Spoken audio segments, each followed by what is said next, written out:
Precogs versus predictors. Who will win?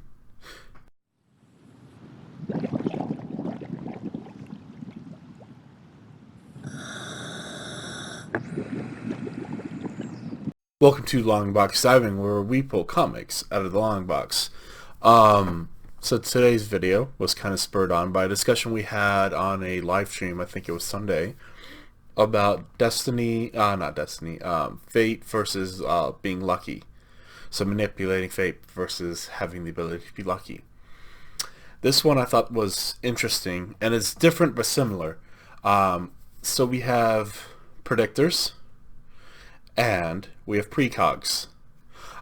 Think of a predictor like Taskmaster, right? Where he can watch your movements and predict what you're going to do next. He can watch what you've done and predict how you'll react. He can mimic your abilities. Physical, right?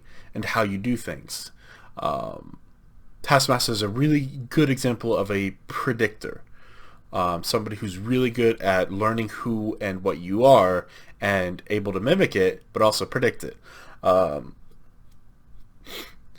again, his power kind of falls out when people are so unpredictable, like Deadpool, where he can't predict them. And so that's where it begins to get harder and harder for him to actually use his ability. Precogs, on the other hand, see the future. They see what you're going to do before you do it. So they don't have to predict you. They already know what you're going to do. Take Destiny as a precog, right? Somebody who can see the future even seconds ahead and know what you're about to do. And so that sort of fight, who would win? Because if let's say Taskmaster is predicting what you're about to do, that prediction is now known by the precog, and the precog is able to step out of it, right? And the precog knows the next step you're going to do without a shadow of a doubt and does something to counter it. And so honestly, like, prediction is kind of limited based on your knowledge of the person, and you don't know if they're going to change their mind. You're just able to really good and predict it. While precogs can accurately, for the most part, depending on the precog, right, can see what is the next step you're going to take. Every step you take,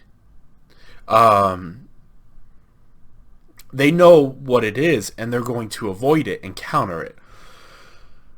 So it brings us to a really good question: is who would win this fight? Now, in a fight between Taskmaster and Destiny, most likely the fight would be won by Taskmaster, if they ever got in that kind of fight, because odds are Destiny does not have the physical strength to fight Taskmaster. She does not exercise. She's not a warrior. She's not really trained in combat. She's a precog. Taskmaster is 100%.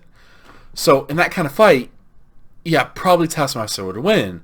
But let's take the ideals, the very extremes of this. I'm pretty sure a precog at the very best precog would be far better than a predictor. With the ability to always be one step ahead of your opponent, it doesn't matter if your opponent knows what you're about to do. You already know what they did, right? Even though it's the future, you know what they did, and so you can counter it. So when you're talking peak performance, I really think a precog would win this.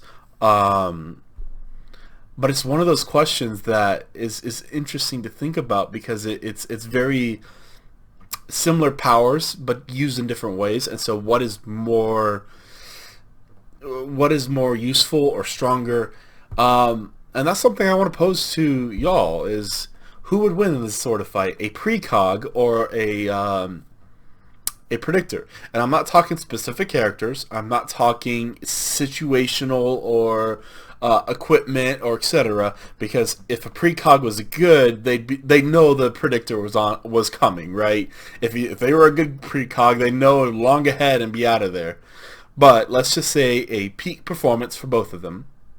So peak performance predictor, peak performance precog, in a situation where for some reason they met and they were in the middle of a battlefield, who would win? Let me know that. And that, I think, is all for this video. I'll see you next time in the long box. You can also click with this recommended video. Bye.